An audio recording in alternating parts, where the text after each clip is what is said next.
So let's talk about his main event, man. Techla defeats Kris Statlander for the AEW Women's World Title in an awesome strap match, a bloody, violent, physical strap match with a little bit of shenanigans at the end. But look, this whole thing was kind of going this way anyway. We saw the way the wind was blowing. Saw Techla just kind of eating Statlander's lunch in the lead up to this thing.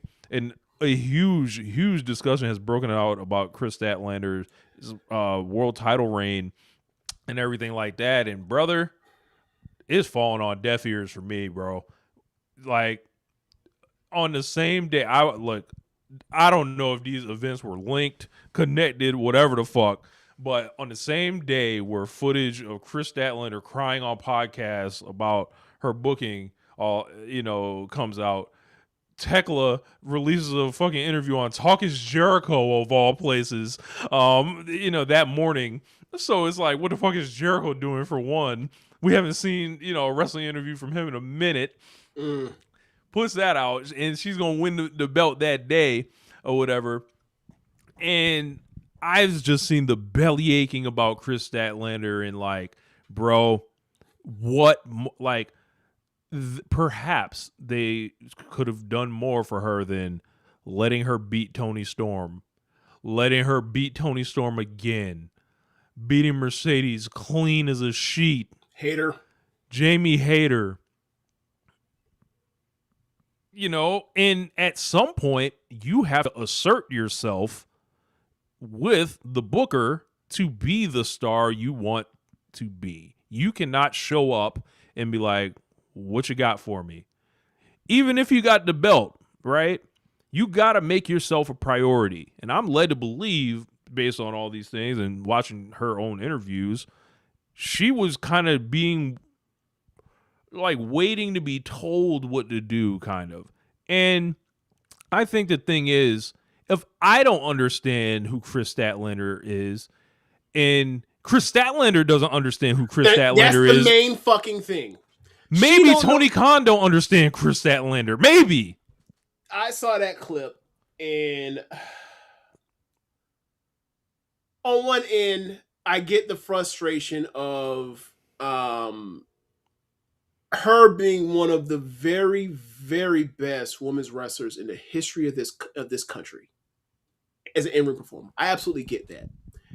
And her to get to where she has gotten to, being a AEW original, the best friends stuff, the Willow stuff, the knee injuries, and overcoming that, and still being able to wrestle at her level, and getting the title, and then at the end of it, it ends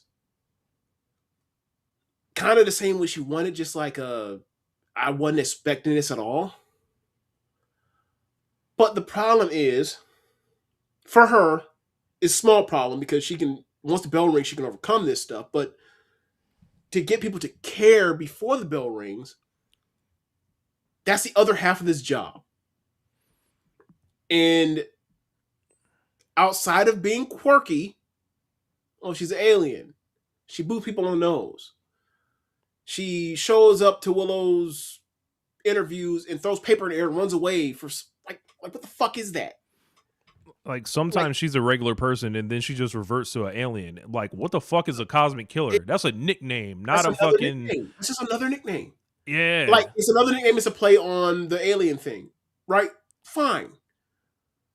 I don't need to actually like turn into a promo about what it means, right? But outside of the quality wrestling you're going to get from her, I don't think people know what to feel about her because they don't really know about her relationships to people like concretely.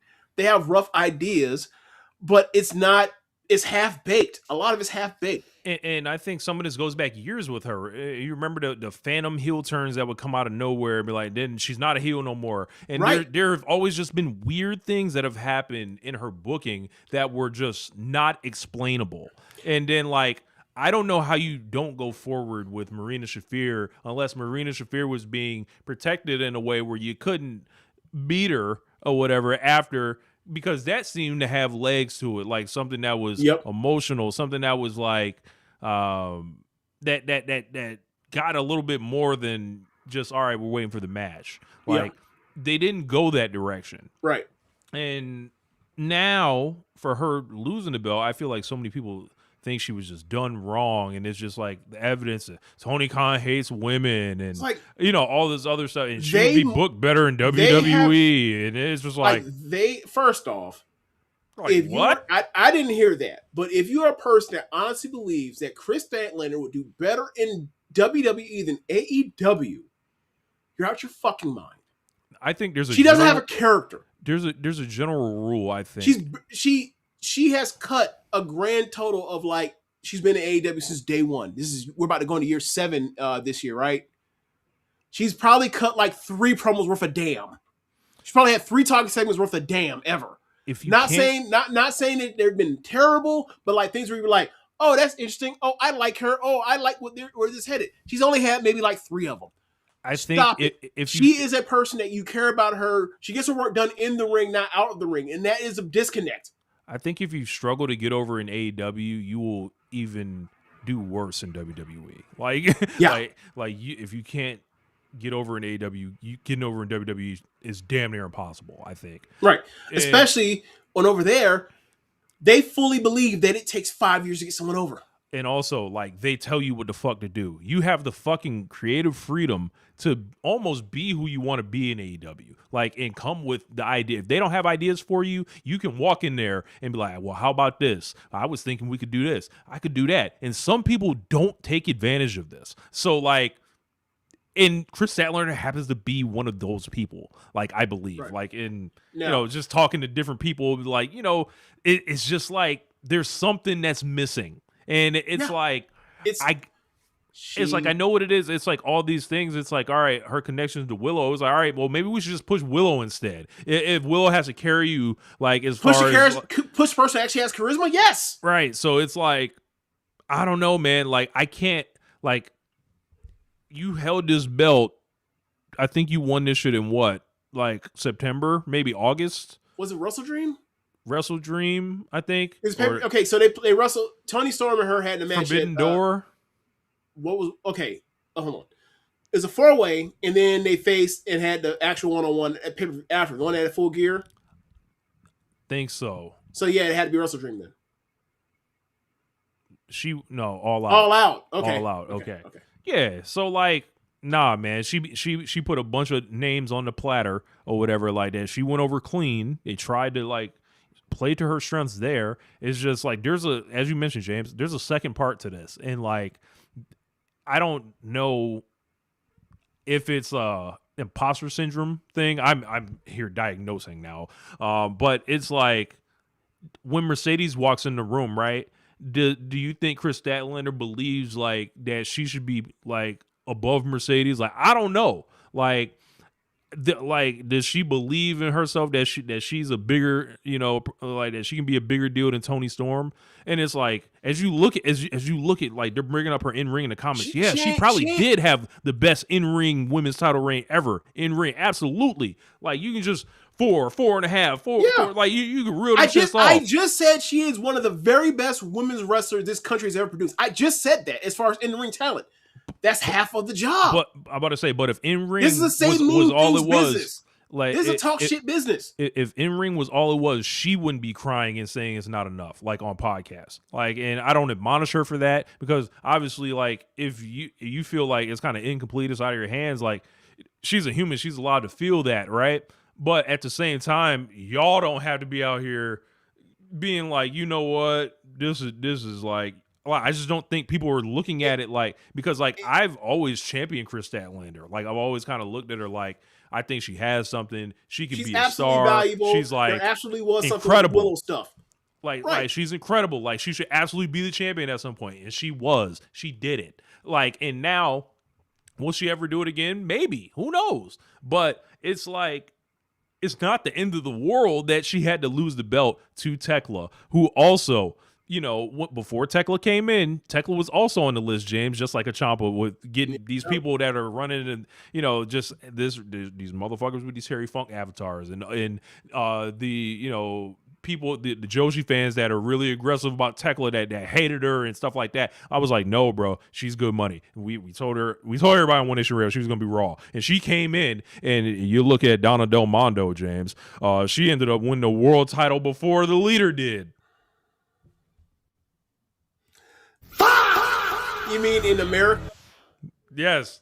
Okay, fair enough. Yeah, man, like. And she's cold, bro. She's cool.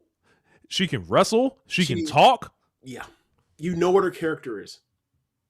Like, and she is a evil. She's an evil. Like, she's an evil shit stirrer. Right, like that. Like, she's annoying. She can be annoying. Right, and I don't mean it in like I don't want her off my screen. I mean like annoying to the baby faces. And she's right? tough. Yeah, and like she immediately came in there with the Amanada stuff, and immediately was like, "That's fun." And then they moved that to the side, and then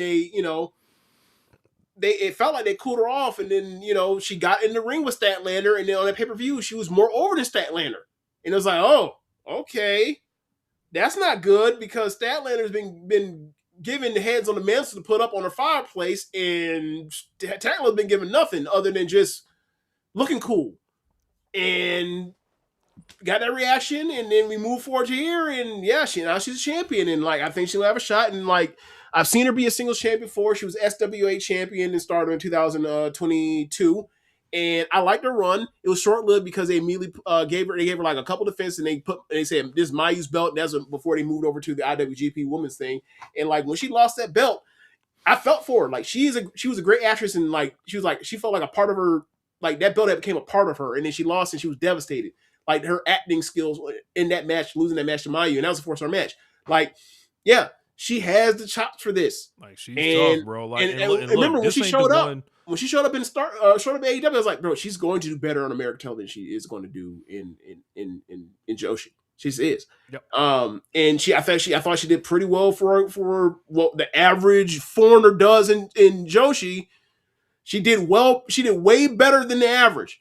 People just, the bar was so high at Stardom because it was so fucking loaded at the time. People were like, well, is she a top half performer in Stardom? You know how hard it is to be a top half performer in Stardom at that point in time?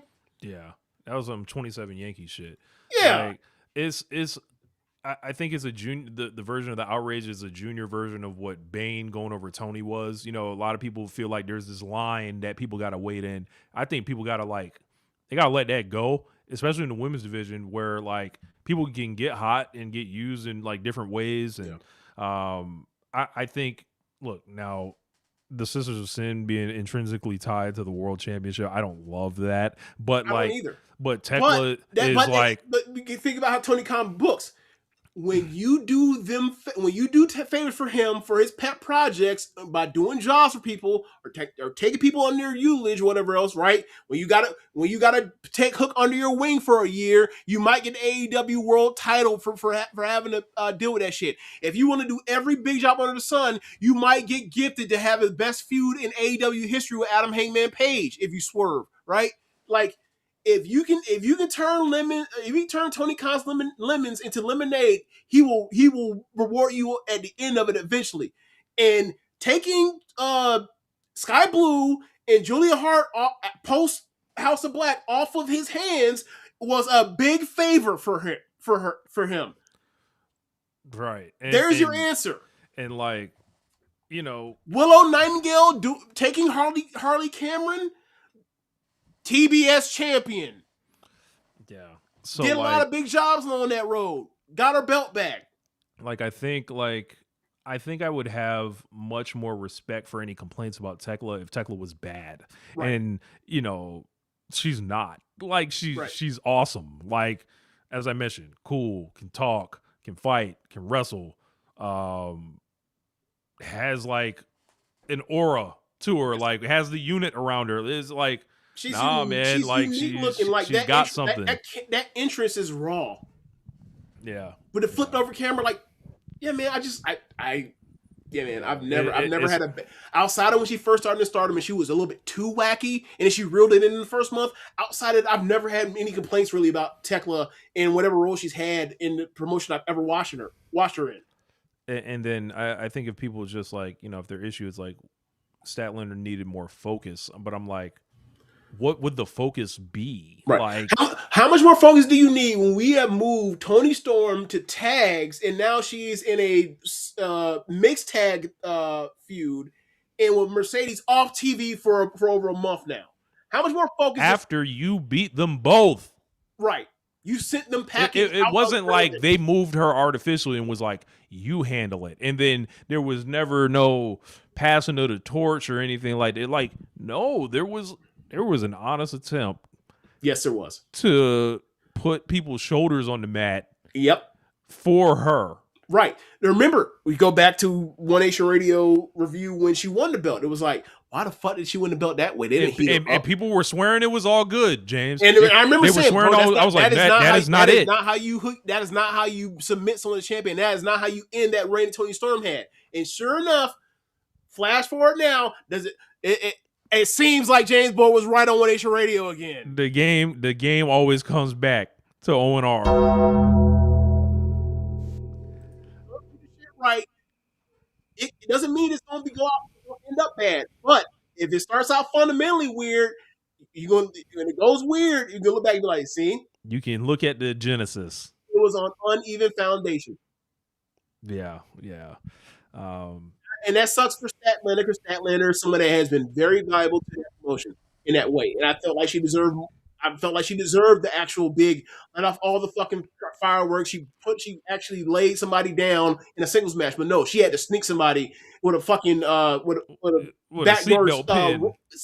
In a fucking 4-way. It's like, all that ain't how you crown somebody, nope, man. I can't believe people really tried. I don't know why they did this. Is it like the relationship they have with the women's wrestlers? Because they liked her and they wanted her to get the belt, and it was results over process. And no, it's process over results. Look, I bet when Will Ospreay wins that fucker, it ain't gonna be in a 4-way to crown him as the fucking man. And that's exactly what what I said about Heyman. Heyman didn't get that shit on a 4-way. He choked the motherfucker out in the middle of Texas in the biggest show of the year to get the belt. Look, MJF has the belt in the 4-way. He's a heel. That shit doesn't fucking matter. Like, right. Babyface heel. Obviously, we're talking about babyface and how you're supposed to win. Not before someone screams about MJF, just putting that out there. Yeah, heels are opportunists. It's supposed to feel cheap. It makes you matter. So you want him to lose the belt. So you think about like how you start, how you come in the game is how you lead a game. Like, but this match, awesome. Good match. Really good match. Really good. Also, bro, there was one. There's one thing that also we know about this. Techla was hitting Statlander with the strap way harder than the opposite. And bro, there was one strike when Techla, bro. I didn't realize what I was saying. All right, bro. There was one Hulk Hogan strapation, if you will, where Techla had reached back and hit Statlander. Statlander was on her belly. And she hit nothing but ass, and boy, the sound was different. It was the loudest strike I heard the whole show. I was like, God damn, that shit reverberated. Oh my god! And you can see Statlander. She started moving around, and she grabbed her ass, and she was hurt. That shit. Oh, I do recall that. I do recall that. Yeah, look, Statlander probably had to put ice on that one. That one was nasty. But yeah, man. That shit sounded like right there. You stupid. But yeah, man. I don't think this is the last. I also think people might think that like this is Statlander's last shot at this, and I just don't. I gotta say, maybe that's why they're acting like this. This is their only opportunity. I don't think it is. The track record for former AEW's women's world champions is not great. That's true. It is not great. Like what ends up happening is like you move on, you get your time, and unless you're Tony Storm, So that's true, but there's 2 belts. So and there's also a tag team division. So like I feel there's more opportunities for women to get over in the time they have. And like they're not about to take her off TV, they're about to throw her into the tag division. They're gonna have her around Statlander and also Tony Khan has to stop Cameron. this. When he beats baby faces, he has to stop these like returns, debuts, or whoever the fuck. Because then after the match, as brawling, that's like tonally, it's just fucked up. It's just like, hold on, let the fucking title change breathe for a second. Let us process what happened. Yeah, right. It's like you got to stop that. And they did it when they returned Swerve after the Hangman title change too. Mm-hmm. Like they've done this. I remember at like Forbidden Door, like the first one, it was like after we got done with the Moxley Tanahashi match, they're running out and setting up this fucking 5-on-5 Jericho Appreciation Society. It was like, hey, bro, the tone is fucked up. The tone is fucked up. Another one, first Wrestle Dream. Cope's, I forgot how Darby lost, but then they brought out Copeland to save him. Yeah. It's like these big face title changes or whatever. Sting's head. Yeah, that happened too. Yeah. It's like, all right, bro, like let it ride. Like, yeah, I agree because like, bro, the way that those three were going up the ramp, whatever, they can't even get a good shot of her before they went to black of Techla with the belt. It was like. Right. Run off screen. It's like, bro, is there another match coming on I'm going to aware of? Like, why did this happen like this? They were overtime slightly, like above their. I know they went into the post, but people